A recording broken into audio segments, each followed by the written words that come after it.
biar akademi, terserah lu namanya. Oke. Intinya ada di sini.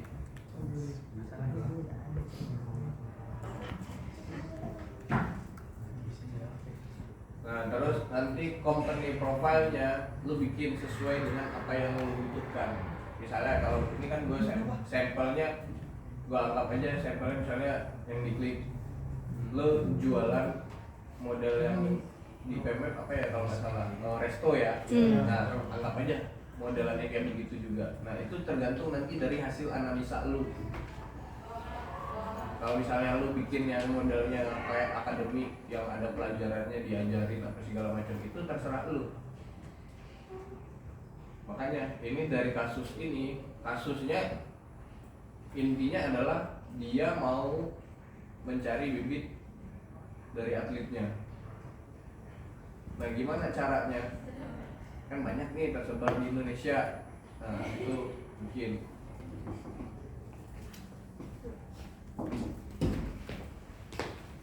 Terus ini ada buatlah porsi latihan atlet. Nah, sama kayak lu bikin, kalau lu pernah lihat aplikasi gym. Nah, ya kan kalau lu nge-gym hari ini lu ngapain, nah lu catet tuh. Terus habis itu porsi latihan. Jadi kalau dia tidak memenuhi porsi latihan, dia tidak bisa ikut pertandingan. Jadi dia harus lewatin latihan dulu. Jadi setelah dia ikut latihan, misalnya latihannya ada 3 untuk dalam minggu ini. Kalau dia nggak latihan dalam minggu ini 3 kali, berarti dia nggak bisa ikut pertandingan.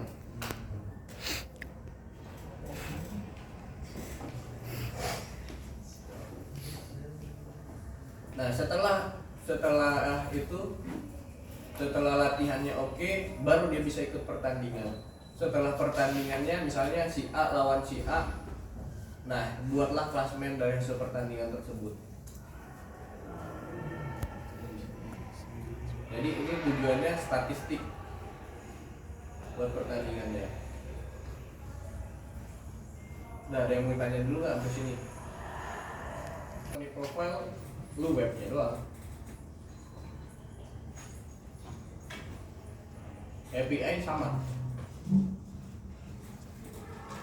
dashboard juga sama. Nah, yang mobile-nya fokusnya di sini. Ini tergantung nanti dari hasil analisa lu yang lu jabarin. Karena kalau misalnya hasil analisa lu satu kelas sama, ya nggak mungkin. Makanya gue samain aja soalnya di sini. Jadi tiap orang pasti punya pemikiran masing-masing kan.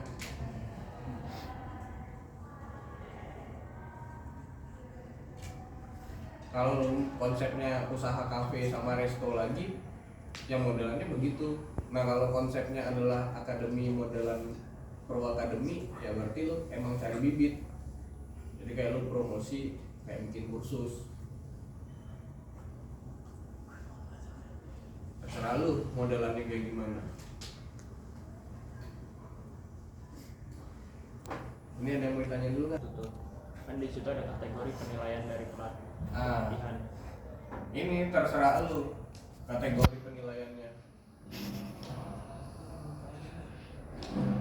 Kalau gua biasanya dia jadi pernah bikin nggak sih? Ya. Nah, lu kalau gua konsepnya ini lu pikirin aja. Jadi kalau misalnya dia melakukan porsi latihan, kill-nya penuh. Jadi saat dia menang pertandingan, dia level up. Saat dia kalah pertandingan, dia down levelnya, turun. Terus kalau misalnya dia nggak ngelakuin latihan, darahnya nggak penuh. Jadi dia nggak bisa ngikut pertandingan.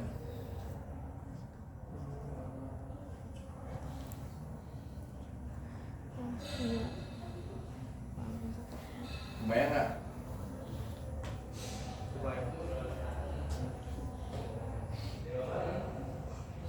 Ini kategorinya terserah lu mau bikin kategorinya misalnya per level, misalnya level 1, level 2 sampai level maksimal, terserah lu.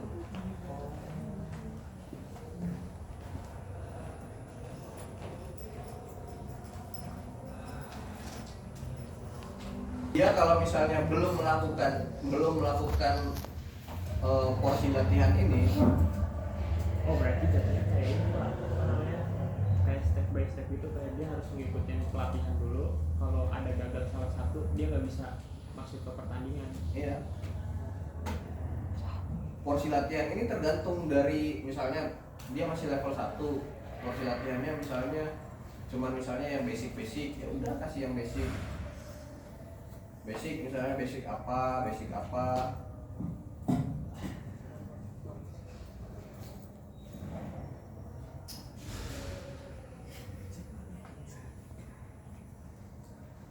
Kenapa gue kasih kasus yang kayak gini? Hah? Ya biar lu nanti bentar lagi kan semester depan kan udah sempro kan.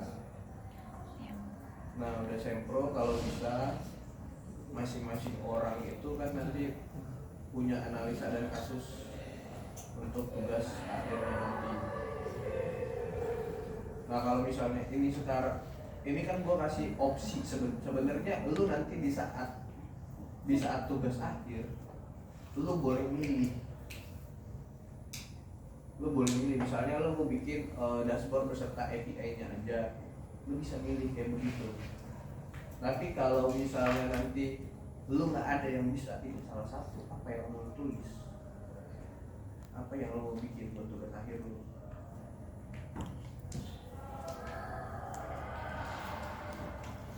Menggunakan ini apa segala macamnya, tinggal lu cari deh solusi masalahnya apa.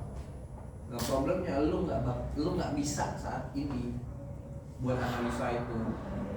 Kelemahan lu itu, misalnya lu udah dapat tempat studi kasus, tempat apa, tapi lu nggak tahu mau bikin apa.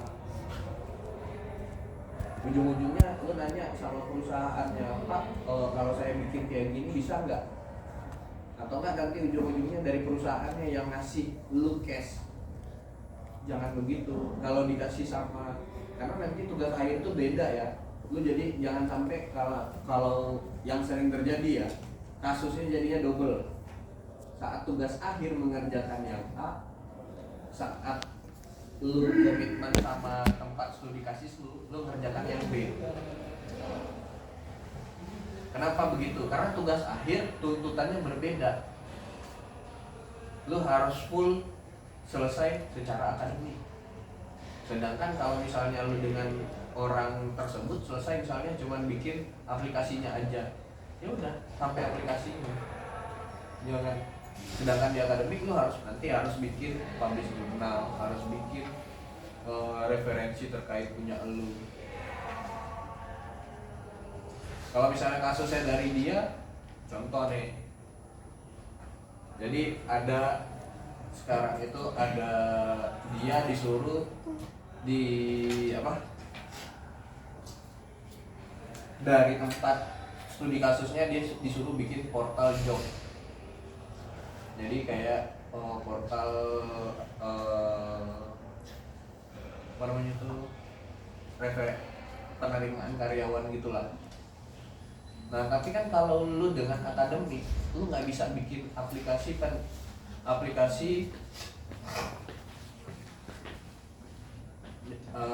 lowongan pekerjaan. Nah itu lu angkat sebagai judul.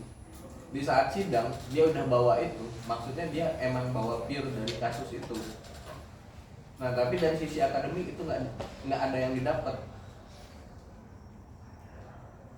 karena nggak ada implementasinya, ya cuma bikin portal, dan itu portal terkait job itu udah banyak gitu. Jadi harus dicari apa sih yang membedakan dari yang udah lu bikin ini dengan yang lain.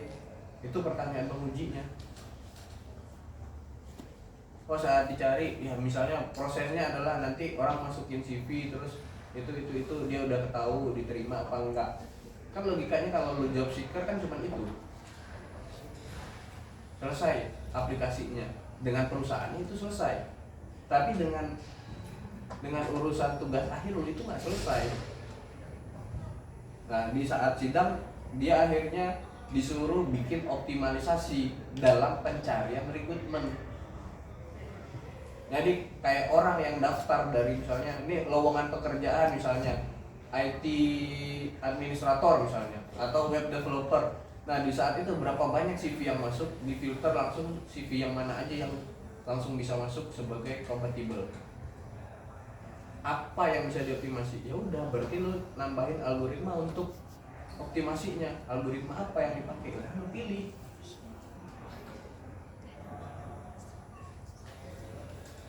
Dia pilih BM, jadi dia pilih saat mencari lowongan.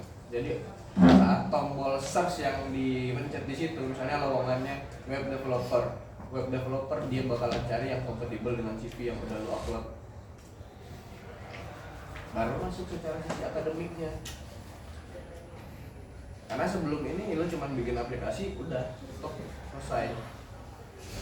Jadi dia ngerjakan dua hal yang berbeda. Jatuhnya secara teknis aplikasi untuk tempat studi kasus lu selesai, tapi secara akademik lu nggak selesai.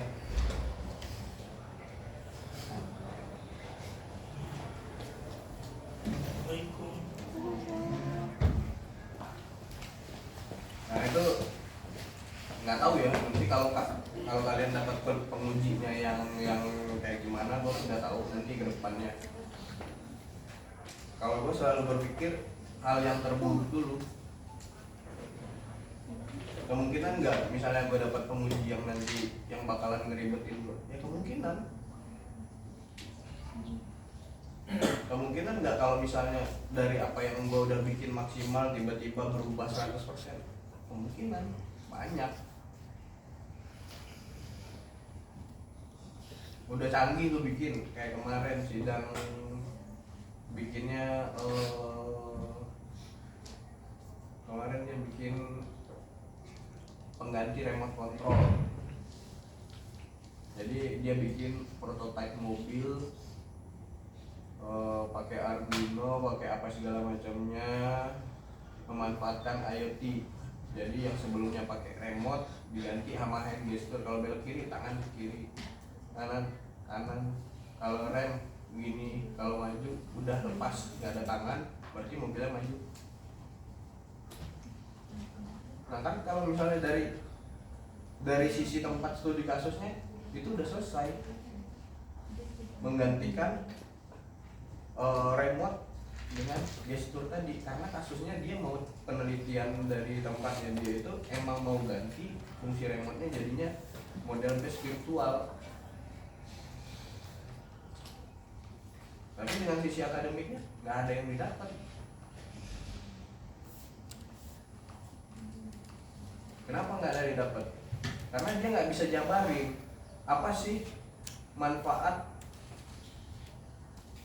remote-nya diganti ke virtual ini. Ya itulah lemahnya analisa lu. Karena lu nggak ada dasar, tiba-tiba remote-nya dibuang. Sama misalnya sekarang keyboard ini dibuang, diganti sama mulut ngomong langsung ketik. Tapi lu nggak tahu kenapa keyboard ini dibuang, nggak ada alasannya. Nah akademik nggak bisa begitu. Lo kalau misalnya mau buang fungsi keyboard ini, lo harus jelas alasannya apa, landasannya apa, urgensinya apa. Kenapa ini bisa tiba-tiba dibuang? Misalnya kasusnya dia ingin bikin pengembangan komputer terbaru yang bisa speech to text. Misalnya itu kasusnya. Tapi kan karena lo nggak jabarin itu, di akademik lo buram, abu-abu, nggak dapat alasan kenapa keyboard dibuang. Sama tadi dengan kasusnya dia bikin remote controlnya dibuang,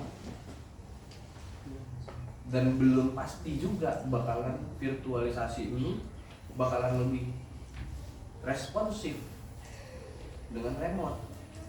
Makanya sekarang masih tetap orang pakai remote, drone aja masih pakai remote, balap RC juga masih pakai remote. Lo main PS konsol juga udah masih pakai joystick. Lo balap mobil di itu masih pakai setir-setirannya, Kenapa nggak diganti? Kenapa dari orang yang itu kenapa nggak diganti dia? Ya karena kalau dinilai dari sisi akademiknya lu harus cari itu, karena misalnya respon dari remote dengan hand gesture lu ada sepersekian detik yang responnya lama. Jadi kalau misalnya belok kanan sebelum tikungan, lu kalau misalnya di remote udah mulai ke tikungan lu langsung remote belok kanan langsung ngebelok kan. Nah kalau misalnya lu pakai hand gesture pas misalnya di titik mau belok kanan pas lu itu ada jet. Nah itu bisa melangkah buat tugas akhir lu perbedaan itu, tapi dengan dasar yang kuat. Kalau nggak ada dasarnya, udah sama ini juga. Makanya gue sering ngasih kasus-kasus yang berat. Gue suruh lu analisa terus.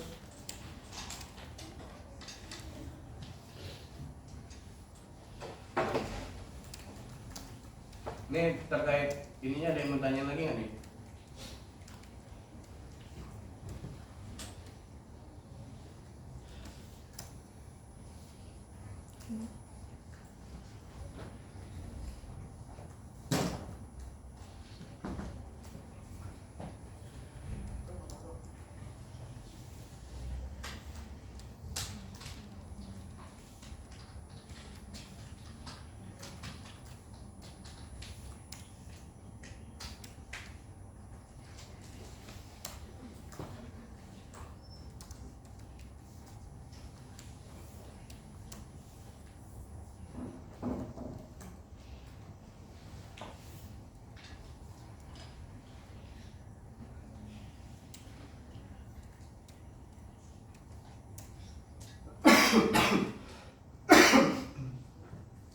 Tanya aja yang udah sempro berapa. Lo cat apa yang disuruh gua? Saya ini sih Pak, nambah role doang, nambah role teknisi. Nama role teknisi nih belum sudah hilang. Nama nggak maju-maju itu tanggal berapa nih sekarang? Ini tuh masih belum buat wawancaranya. Soalnya kan belum wawancara. Kalau misalkan sidang gitu harus sudah wawancara dulu atau gimana? Ya itulah makanya untuk sempro itu adalah proposal pengajuan kesepakatan. Misalnya lu pakainya nanti nggak wawancara, lu kasih opsi, jangan pikirin pertanyaan wawancaranya di saat itu. Pertanyaan wawancaranya lu boleh muncul di tugas akhir. Kalau lu cuman mandek karena wawancaranya nggak nemu soalnya, ya lu nggak maju-maju. Ya kan sayang. Ini udah tanggal 17, 10 hari lagi.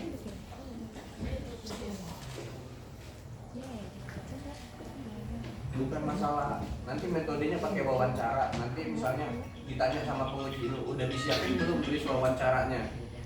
Untuk saat ini masih saya pikirkan list wawancaranya, apakah ada masukan Pak untuk list wawancaranya? Ya itu.